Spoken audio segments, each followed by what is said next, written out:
دانشوران قوم و ملت سے اگر پوچھا جائے کہ موجودہ دور کے مسلمانوں کا ایشو کیا ہے تو کوئی شاید یہ کہے کہ جہالت، جس سے نکالنا امت مسلمہ کو ضروری ہے۔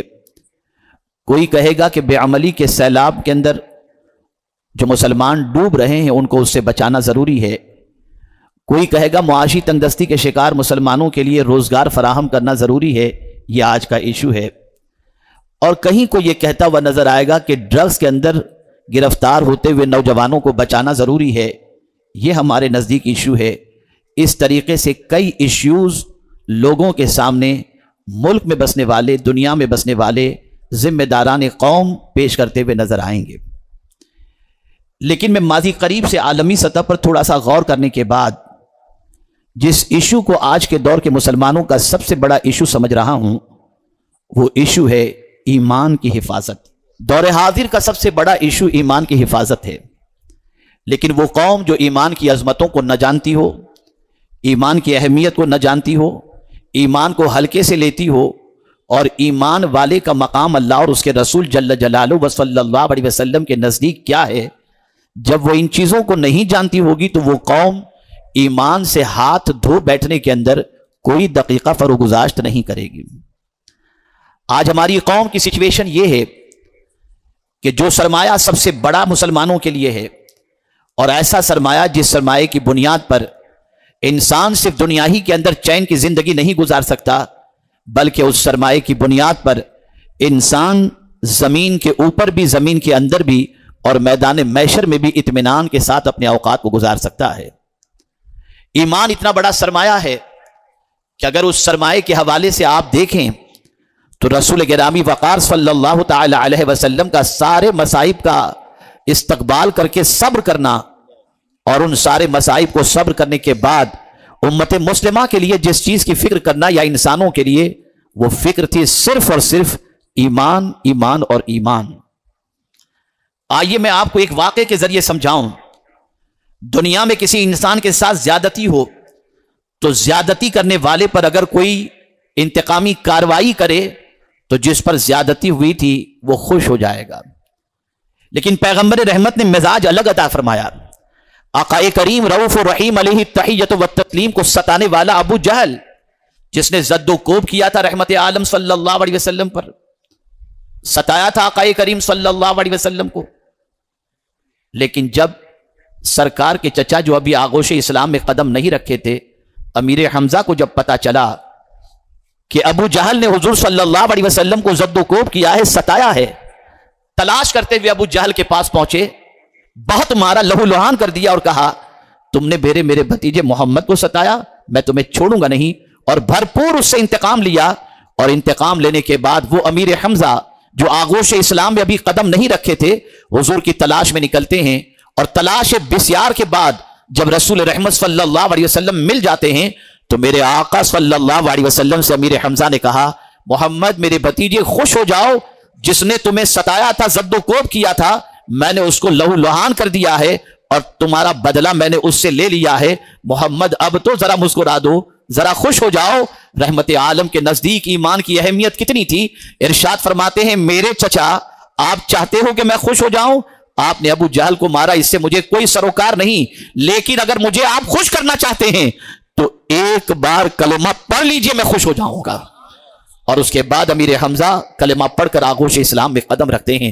تکلیفوں کے باوجود دامن اسلام سے وابستہ کرنے کی جد و جہد رہی۔ آپ ذرا دیکھو، رسول اعظم صلی اللہ علیہ وسلم اپنے وجود کو قربان کر کے بھی یہ چاہتے تھے کہ لوگ ایمان کی دولت سے مالا مال ہو جائیں، آغوش اسلام میں قدم رکھ دیں، دامن ایمان کو تھام لیں۔ مجھے کبھی کبھی افسوس ہوتا ہے وہ مسلمان جو چند ٹکوں کی حفاظت کے لیے تو بیدار رہتا ہے اور اس کے لیے محنت و مشقت کرتا ہے، منصوبہ سازی کرتا ہے، کیا کبھی تم نے اپنے ایمان کے حوالے سے بھی سوچا کہ اس کی حفاظت کا منصوبہ کیسے بنایا جائے، اس کے تحفظ کا سامان کیسے فراہم کیا جائے؟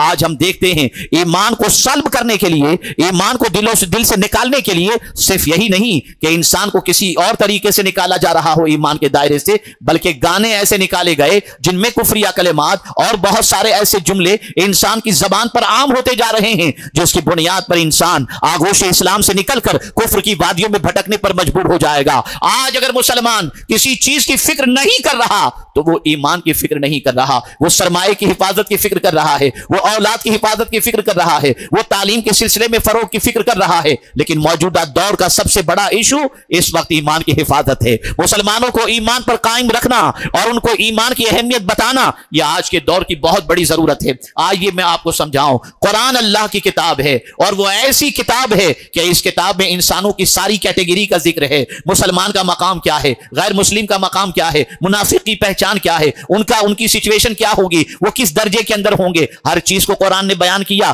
انبیاء کا ذکر کیا، اولیاء کا ذکر کیا، صدیقین کا ذکر کیا، شہداء کا ذکر کیا، صالحین کا ذکر کیا۔ ان سارے اذکار سے قرآن بھرا پڑا ملے گا۔ اور میرے پیارے آقا صلی اللہ تعالی علیہ وسلم کے پیارے دیوانوں، مختصراً اگر عرض کروں تو یہ بات سمجھ لیجئے، دنیا میں جتنی قسم کے انسان پائے جاتے ہیں ان ساری قسم کے انسانوں کا تذکرہ اللہ نے اپنی کتاب کے اندر فرما دیا۔ اور یہ کیسی کتاب ہے؟ یہ ایسی کتاب ہے کہ لا ریب فیہ کہہ کر اس کتاب کی عظمت کو میرے کریم نے بیان فرما دیا۔ یہ وہ کتاب ہے کہ تاریخ اٹھا کر کے دیکھ لو، 1500 سال کے کم و بیش طویل عرصے کے گزر جانے کے بعد سے لے کر آج تک قرآن کا چیلنج کل بھی زندہ تھا، قیامت تک زندہ رہے گا۔ آسمان پر کمندیں ڈالنا آسان ہے، سورج کی شعاؤں کو گرفتار کرنا آسان ہے، ہوائی جہاز بنا لینا آسان ہے، چاند کی زمین پر قدم رکھنا بھی آسان ہو سکتا ہے، لیکن خدا کی قسم اللہ کی کتاب قرآن اتنی عظمت والی کتاب ہے کہ اس کتاب کی ایک آیت جیسی آیت دنیا کے سارے سائنسداں، سارے ریسرچ اسکالر مل کر کے بھی اگر لانا چاہیں تو نہیں لا سکتے، اس لیے کہ یہ کتاب اللہ کی کتاب ہے۔ یہ اتنی عظمت والی کتاب کہ ہم اس کتاب کو سینے سے لگاتے ہیں، یہ اتنی عظمت والی کتاب کہ اس کتاب کی تلاوت کرتے ہیں، یہ اتنی عظمت والی کتاب کہ گھر میں اس کو بلندی پر رکھتے ہیں، اور یہ اتنی عظمت والی کتاب کہ جس حافظ قرآن کے سینے میں یہ کتاب ہو وہ اپنے گھر کے 10 ایسے لوگوں کو جہنم سے بچا کر جنت کی طرف لے جائے گا جو حافظ قرآن ہوگا، عامل قرآن ہوگا۔ بہت عظمت والی کتاب۔ اسی کتاب کی تعریف میں قرآن نے کہا وَهَذَا كِتَابٌ أَنزَلْنَاهُ مُبَارَكٌ فَاتَّبِعُوهُ لعلکم ترحمون۔ یہ عظمت والی کتاب ہے، یہ برکت والی کتاب ہے، اس کو اللہ نے نازل فرمایا، اس کی پیروی کرو تاکہ تم پر رحم و کرم کی بارشیں نازل ہو جائیں۔ آپ ذرا سوچو تو صحیح، آج کی دنیا کا انسان اللہ سے رحم و کرم کی بھیک مانگ رہا ہے، لیکن ایک مقام ایسا بھی آتا ہے نہ مانگو، صرف چپ رہو تو بھی اللہ تم پر مہربانی کی بارشیں نازل فرمائے گا۔ اور وہ کس کے بارے میں کہا گیا؟ وہ قرآن کے بارے میں کہا گیا اذا قرئ القرآن فاستمعوا له وانصتوا لعلکم ترحمون۔ جب قرآن پڑھا جائے چپ رہو، خاموش رہو، اور خاموش رہ کر پوری توجہ کے ساتھ قرآن سنو۔ ادھر تم قرآن توجہ سے سنو گے، اللہ کی رحمتوں کی بارش تم پر ہوتی رہے گی۔ یہ وہ کتاب ہے جو سیدھا راستہ دکھاتی ہے، یہ کتاب جس کے بارے میں جو کہہ دے وہ حق ہے، یہ کتاب جو راستہ دکھائے وہ حق ہے۔ ان ھذا القرآن یہدی للتی ہی اقوم، بے شک یہ قرآن سب سے سیدھا راستہ دکھانے والی کتاب ہے۔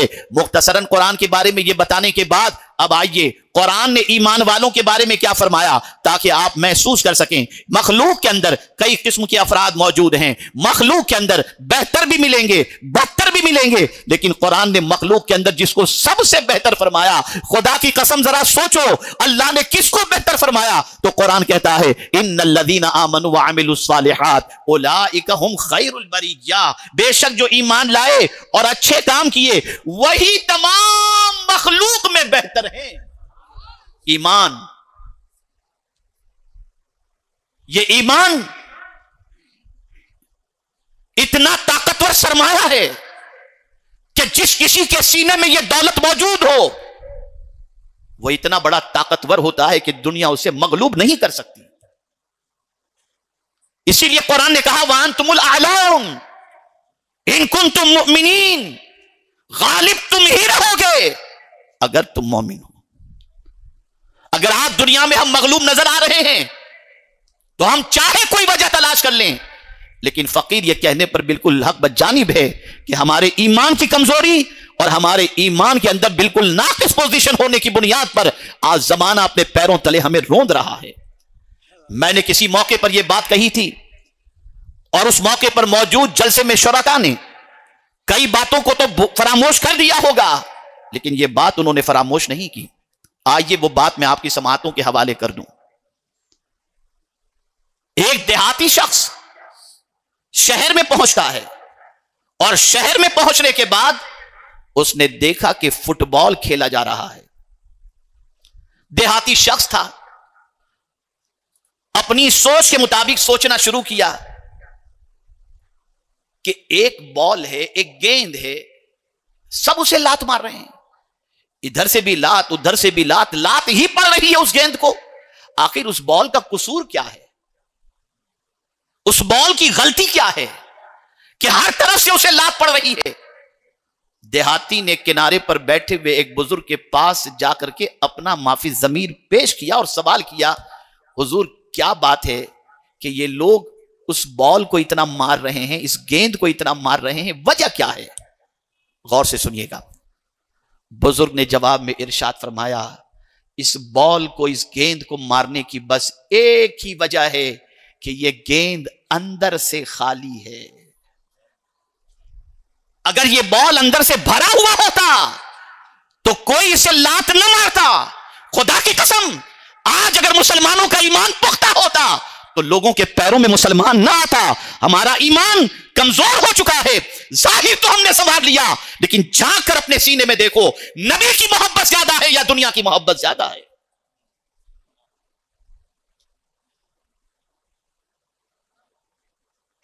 اگر حدیث کی روشنی میں عرض کروں تو یہ بات اور اچھی طریقے سے واضح ہو جائے گی کہ ہمارے پاس کس درجے کا ایمان ہے۔ آقا کریم صلی اللہ علیہ وسلم نے ارشاد فرمایا، جب تم کوئی برائی دیکھو ہاتھ سے روکو، ہاتھ سے نہیں روک سکتے زبان سے روکو، زبان سے نہیں روک سکتے تو اس برائی کو دل سے برا جانو، وَذَلِكَ أَضْعَفُ الْإِيمَانِ، کہ یہ ایمان کا سب سے کمزور درجہ ہے۔ کسی برائی کو دل سے برا جاننا یہ کمزور ترین ایمان ہے۔ جو قوم برائی کو اپنی زندگی بنا چکی ہو اور برائیوں کو اپنی عادت میں شامل کر چکی ہو اور برائی کو برائی ماننے کو بھی تیار نہ ہو، تو یہ کمزور ایمان بھی اس کے پاس کہاں رہ گیا؟ کہاں رہ گیا؟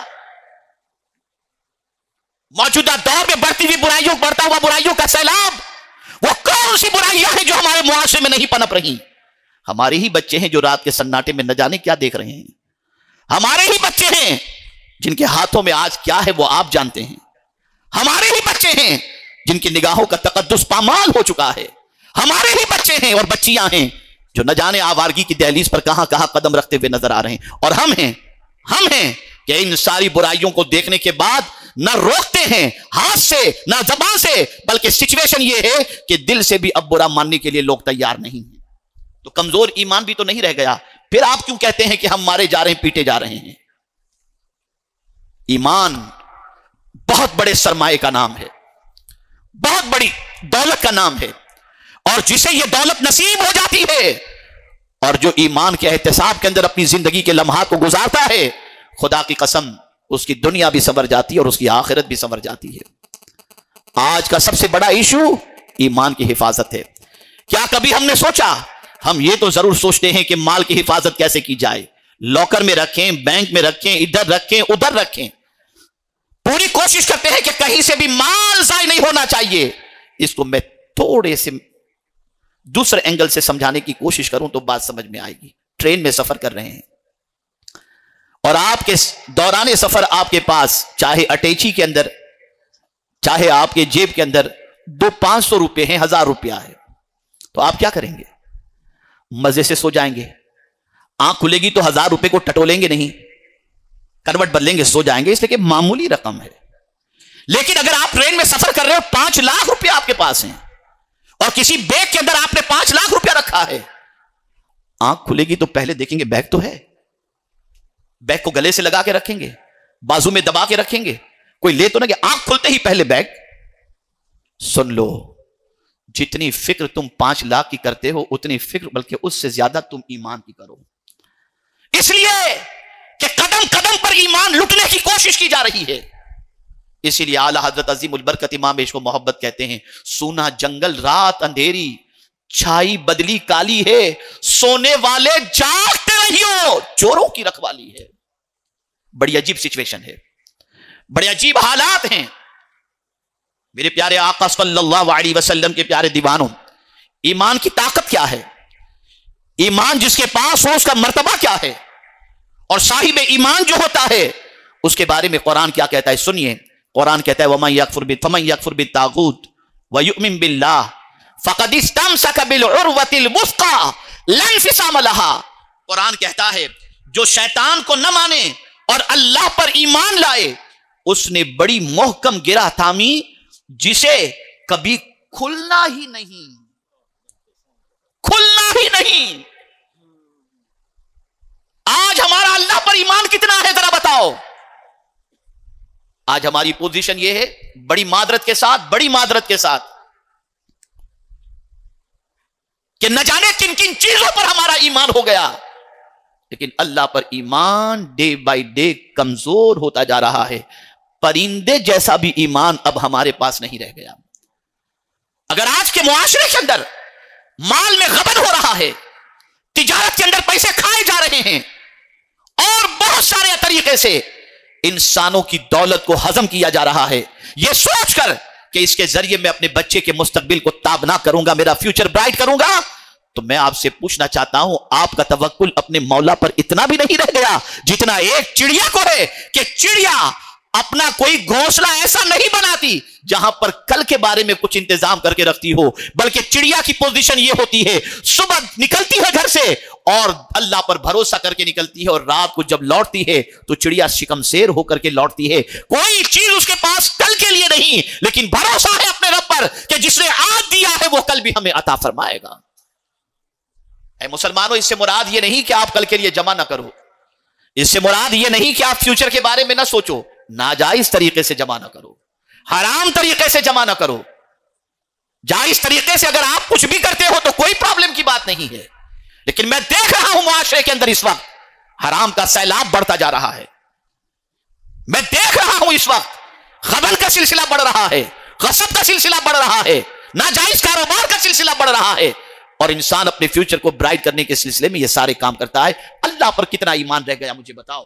مجھے یہاں پر خدا کی قسم غوث پاک کا جب میں نے یہ ارشاد پڑھا ایک عجیب سی کیفیت طاری ہوئی۔ سیدنا غوث الثقلین رضی اللہ تعالیٰ عنہ روزی کے بارے میں، رزق کے بارے میں فرماتے ہیں، اور بڑی پیاری بات فرماتے ہیں اے رزق کے لیے در بدر بھٹکنے والے سن، تو جتنا رزق کی تلاش میں ہے رزق اس سے زیادہ تیری تلاش میں ہے، اس سے زیادہ تیری تلاش کے اندر ہے۔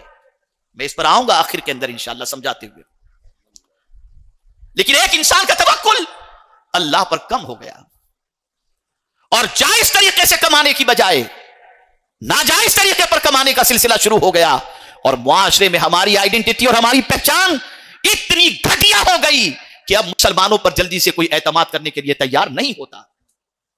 کیا یہ ایمان ہے ہمارا؟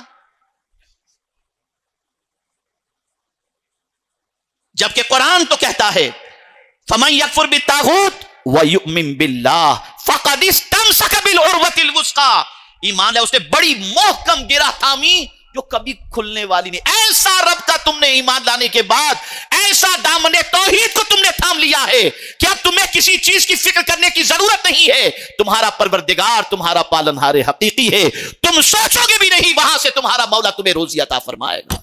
ذرا بھروسہ کر کے تو دیکھو، ذرا توکل کر کے تو دیکھو، تو مخلوق میں جو سب سے بہتر ہے وہ صاحب ایمان ہے، وہ ایمان والا ہے، اور ایمان کے ساتھ ساتھ عمل صالح، نیک عمل، یہ بہت ضروری ہے۔ اور قرآن مقدس میں کم و بیش 42 مقامات پر اللہ عز و جل نے ایمان کے ساتھ عمل صالح کا ذکر فرمایا، اور ایک آیت نے تو قلب کو جھنجھوڑ کے رکھ دیا۔ دنیا کا ہر شخص اچھی زندگی چاہتا ہے، پرسکون زندگی چاہتا ہے، مرد ہو یا عورت، ہر ایک کی تمنا یہ ہے کہ میری زندگی پرسکون اور پربہار گزرے۔ عقیدہ ہے اچھی زندگی دینے والی ذات خدا کی ہے، اور وہ چاہے تو پلک کے جھپکتے فقیر کو امیر بنا دے اور امیر کو فقیر بنا دے، اس لیے کہ اس نے خود اپنی شان بیان فرمائی، اللہ یبسط الرزق لمن یشاء ویقدر، اللہ جس کا چاہتا ہے رزق کشادہ کر دیتا ہے اور جس کا چاہتا ہے رزق تنگ کر دیتا ہے، سب اس کے دست قدرت میں ہے۔ اب وہ کہہ رہا ہے، اے اچھی زندگی کے متلاشی، اے اچھی زندگی کی تمنا کرنے والے، تجھے ہم بتاتے ہیں، من عمل صالحا من ذکر او انثى وهو مؤمن فلنحيينه حیاتا طیبا۔ اللہ فرماتا ہے جو نیک عمل کرے، مرد ہو یا عورت، اس حال میں کہ وہ صاحب ایمان ہے، اللہ فرماتا ہے ہم اسے پاکیزہ زندگی عطا کریں گے، وہ عطا کرے گا، اس نے وعدہ فرمایا ہے، اس کا وعدہ حق ہے۔ میرے پیارے آقا صلی اللہ علیہ وسلم کے پیارے دیوانوں، اپنے ایمان کی فکر کرو، اپنے ایمان کی حفاظت کرو، ایمان کا سرمایہ کسی طرح سے جس زندگی سے نکلنے نہ پائے اس کے بارے میں غور کرو۔ اسی لیے بہت سارے کہنے والوں نے کہا ہے کہ نزع کے وقت سلامت میرا ایمان رہے، کچھ رہے یا نہ رہے، پر یہ دعا ہے کہ امیر نزع کے وقت سلامت میرا ایمان رہے۔ اور یاد رکھیں، زمین کے اوپر ہماری 80 سالہ زندگی اگر تہجد گزاری کے اندر بھی گزر گئی ہو، لیکن اگر خاتمہ اللہ نہ کرے ایمان پر نہ ہوا تو کوئی چیز کام کی نہیں۔ اور یہی وجہ ہے صحابہ ہوں یا تابعین، اولیاء کاملین، سب کو ہمیشہ ایک ہی بات کی فکر رہتی، اور وہ یہ کہ خاتمہ بالخیر ہو، ایمان اس دنیا سے ساتھ لے کر کے جائیں۔ کسی بزرگ کی بڑی پیاری بات میں آپ کو بتاتا ہوں، ایمان تازہ ہوگا۔ فرماتے ہیں ایک انسان جب مرتا ہے تو روح ملک الموت لے کے چلی گئی، جسم کو کیڑے نے کھا لیا، ہڈی کو مٹی نے کھا لیا، مال وارث لے کے گئے، بندے ذرا ایمان کی حفاظت کرنا، کہیں شیطان لے کر نہ چلا جائے۔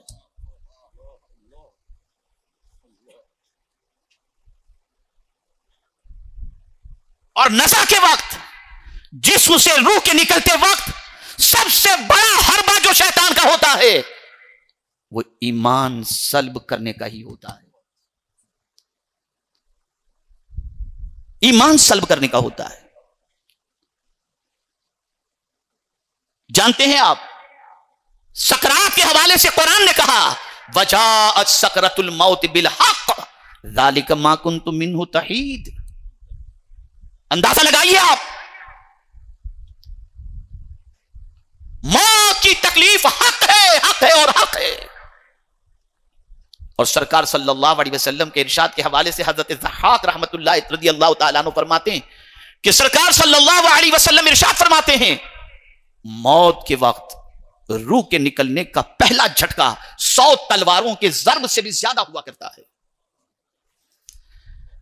اے رسول اعظم صلی اللہ علیہ وسلم کے دیوانوں، ہم میں کون ہے جو یہاں پرماننٹ رہنے کے لیے آیا؟ ہر شخص اس دنیا سے جانے کے لیے آیا، لیکن جاتے وقت ہماری فکر کس چیز پر ہونی چاہیے؟ تو ہماری فکر ایک ہی بات پر، جیئیں تو ایمان پر اور مریں تو ایمان پر۔ یہ فکر ہمیشہ دل و دماغ کے اندر رہے، یہ فکر ہمیشہ اپنے بچوں کے دلوں کے اندر پیدا کرنے کی کوشش کی جائے، بچوں کو ایمان کی اہمیت بتائی جائے، اور صاحب ایمان کا مقام بھی بچوں کو بتایا جائے۔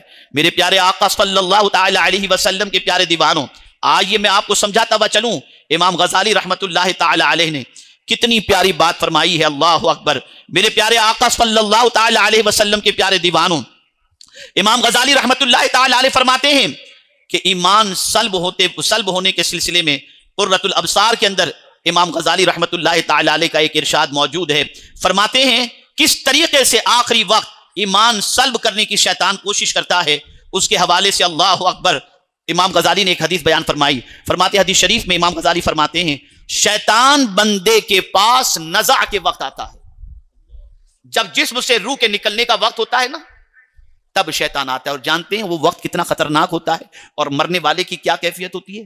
فرمایا گیا اتنی شدت کی پیاس مرنے والے کو لگتی ہے کہ جس کی کوئی انتہا نہیں، لیکن ہو سکتا ہے کہ اس موقع پر کوئی ایک گھونٹ پانی پلا دے تو اس کی پیاس بجھ جائے، لیکن کچھ ایسے کم نصیب ہوں گے کہ انہیں 7 سمندر کا بھی پانی پلا دیا جائے تو ان کی پیاس نہیں بجھے گی۔ وہ کون ہے؟ تو فرمایا گیا بے نمازی کو سکرات کے عالم کے اندر اگر 7 سمندر کا بھی پانی پلا دیا جائے تو اس کی پیاس نہیں بجھ سکتی۔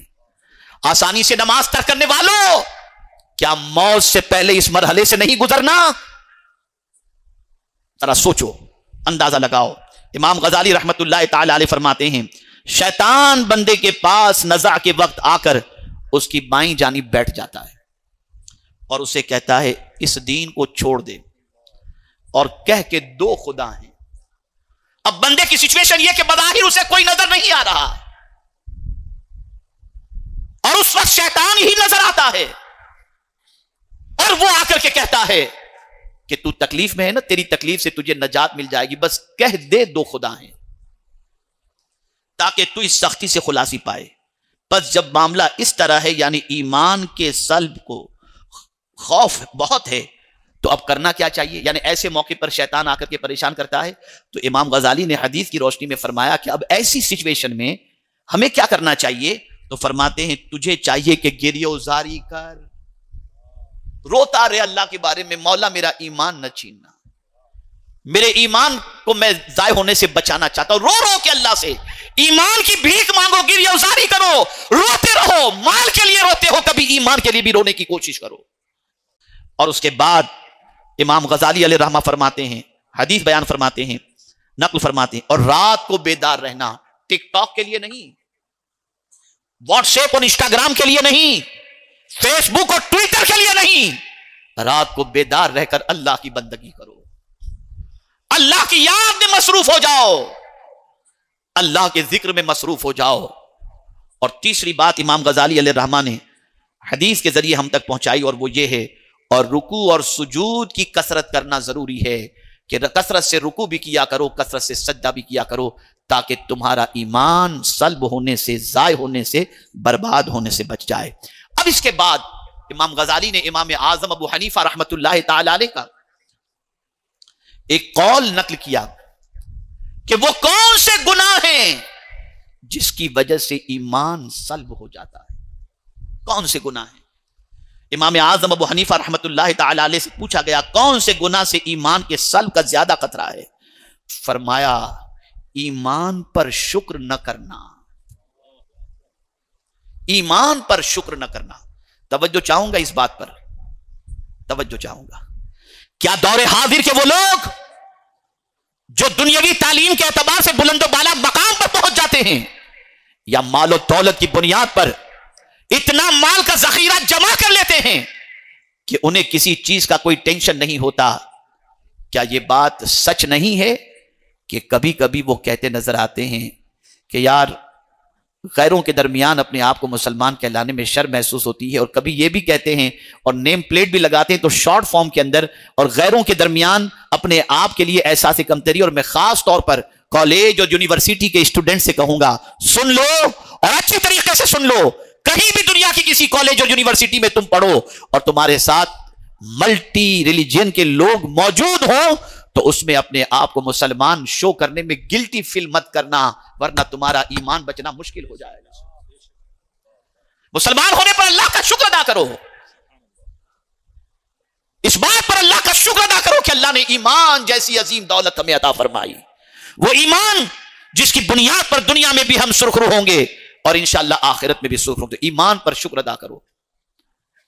اسی لیے قرآن مقدس میں ایک شکرانے کا جملہ بھی موجود ہے، الحمدللہ الذی ہدانا لہذا، اے اللہ تیرا شکر ہے کہ تو نے یہ ہدایت ہمیں عطا فرمائی، یعنی ہمیں ایمان کی دولت عطا فرمائی۔ زبان پر یہ کلمہ کبھی نہیں آنا چاہیے کہ غیر کہاں سے کہاں پہنچ گیا، ہم کہاں سے کہاں ہیں۔ میاں سب کو چھوڑیے، آپ کو جو دولت اللہ نے دی ہے اس دولت کا مقابلہ کوئی دوسری دولت کر ہی نہیں سکتی، اور وہ دولت ہے ایمان کی دولت۔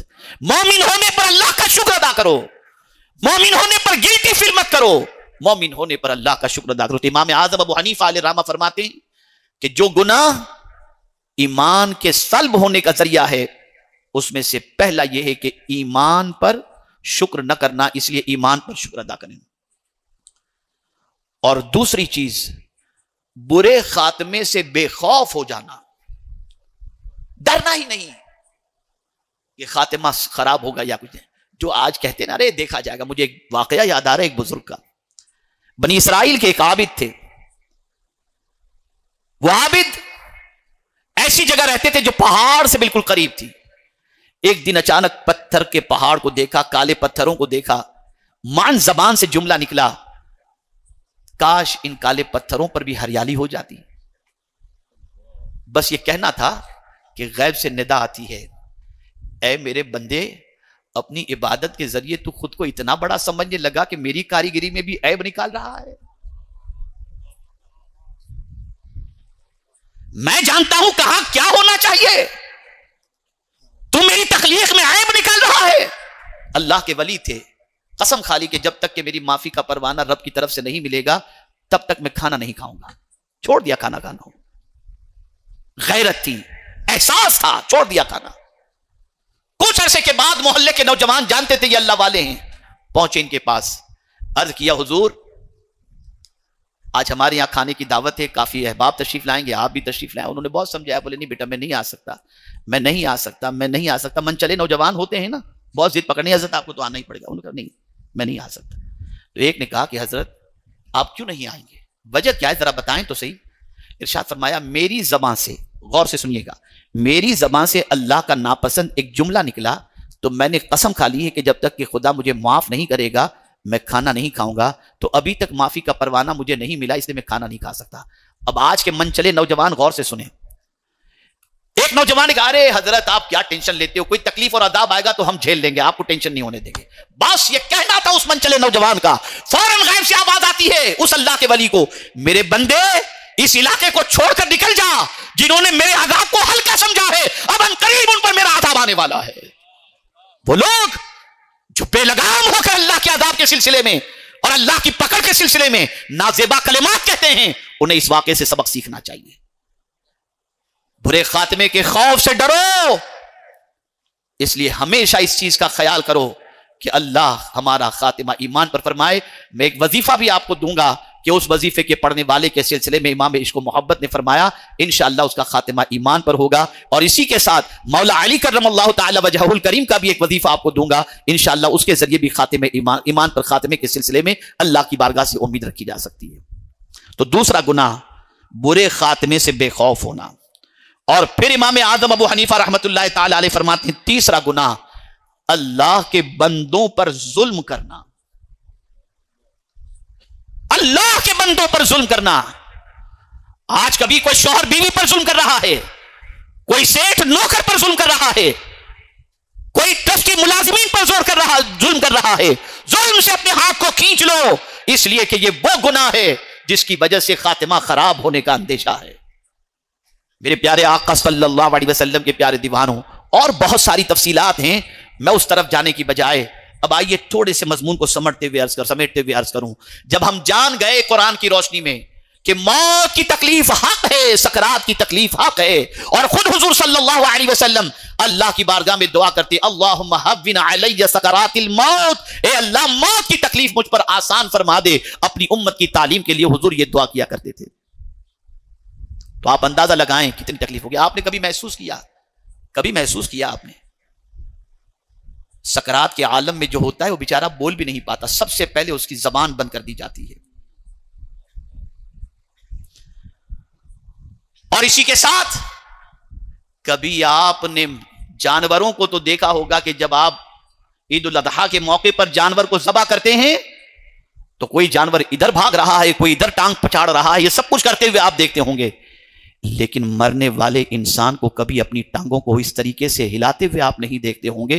وجہ کیا ہے؟ سب سے پہلے اس کی روح اس کے پیر سے نکالی جاتی ہے تاکہ بھاگ نہ سکے. موت کی سکرات حق ہے قرآن نے کہا. تو اب کیا اس سے بچنے کا اور اس وقت کی آسانی کا کیا طریقہ ہے؟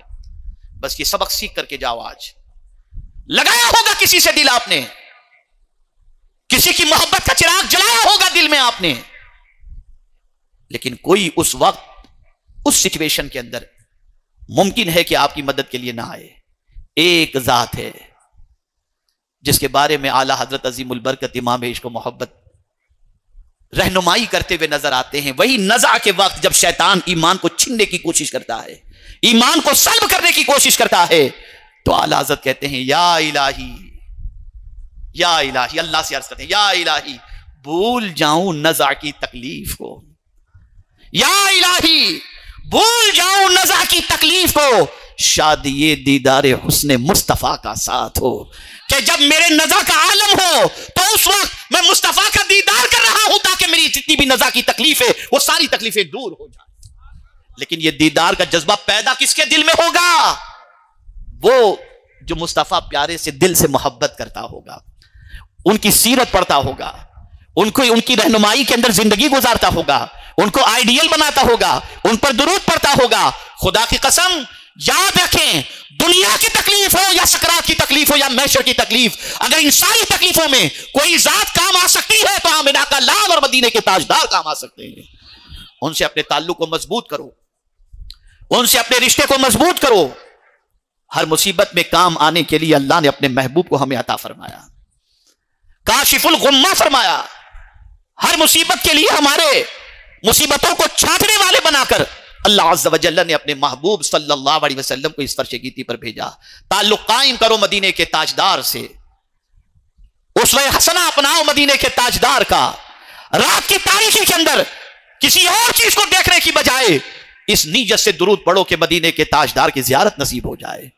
امام غزالی رحمت اللہ تعالی علیہ نے ایک حدیث کی روشنی میں فرمایا کہ سرکار صلی اللہ علیہ وسلم نے فرمایا، جو شخص کثرت سے مجھ پر درود پڑھے قیامت میں وہ مجھ سے قریب ہوگا۔ تو امام غزالی سے پوچھا گیا یا امام ابو حنیفہ سے پوچھا گیا کہ کثرت سے مراد کیا ہے؟ تو فرمایا 700 مرتبہ، اور اگر کوئی 700 مرتبہ نہیں پڑھ سکتا تو 350 مرتبہ، اور 350 مرتبہ بھی نہیں پڑھ سکتا تو روزانہ 100 مرتبہ۔ اور اس کے بعد غالباً امام غزالی یا امام ابو حنیفہ فرماتے ہیں روزانہ کثرت سے درود شریف پڑھنے کی وجہ سے عالم بیداری کے اندر میں نے 75 مرتبہ اپنے نبی کی زیارت کی ہے۔ یہ ہے درود شریف۔ کس کو دیکھنے جا رہے ہو؟ حسیناؤں پر اپنی نگاہوں کو خراب کر رہے ہو، آوارہ گردی کے اندر اپنی نگاہوں کو خراب کر رہے ہو، گندی پکچروں کو دیکھ کر اپنی نگاہوں کو تباہ و برباد کر رہے ہو؟ نہیں، یہاں کے اللہ نے مدینے کے تاجدار کے دیدار کے لیے دی ہیں۔ کچھ ایسا کر دے میرے کردگار آنکھوں میں، ہمیشہ نقش رہے روئے یار آنکھوں میں، انہیں نہ دیکھا تو کس کام کی ہے یہ آنکھیں کہ دیکھنے کی ہے ساری بہار آنکھوں میں۔ سرکار سے محبت پیدا کرو، سرکار سے الفت پیدا کرو۔ یہ چند دنوں کی دنیا آپ دیکھ رہے ہیں، بڑی تیزی کے ساتھ زندگی کے لمحات گزرتے جا رہے ہیں۔ ابھی مجھے ہمارے آندھرا اور تلنگانہ کے نگراں حضرت علامہ حسان فاروقی صاحب نے اپنے پوتے کو میرے حوالے کیا۔ میں نے غور کرنے کی کوشش کی کہ ان کے نکاح میں شریک ہوا تھا یا نہیں ہوا تھا۔ ذہن پہ زور دیا تو یاد نہیں آیا، لیکن اتنا ضرور ہے کہ آج جس پوتے کو انہوں نے میرے حوالے کیا، ایک دور تھا کہ اپنے بچے کے حوالے سے بھی لاتے تھے اور کہتے تھے ان کے سر پر ہاتھ رکھ دیں۔ آج ان کے بچے اتنے چھوٹے سامنے۔ زندگی کتنی فاسٹ گزر گئی، کتنی فاسٹ گزر گئی۔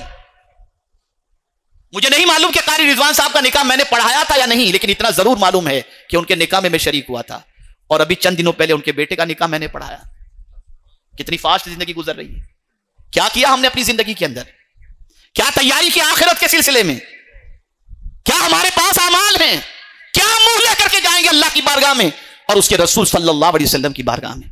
ہے کوئی تیاری ہمارے پاس؟ سرکار فرماتے بادروا بالاعمال الصالحہ، نیک عمل کرنے میں جلدی کرو۔ اور سرکار صلی اللہ علیہ وسلم فرماتے ہیں نیکی کرنے میں جلدی کرو، ایسا دور آئے گا کہ بندہ صبح کو مومن ہوگا شام کو کافر ہو جائے گا، شام کو مومن ہوگا صبح کو کافر ہو جائے گا، اور چند ٹکوں کے عوض کے اندر اپنا ایمان بیچ دے گا۔ یہ حالات۔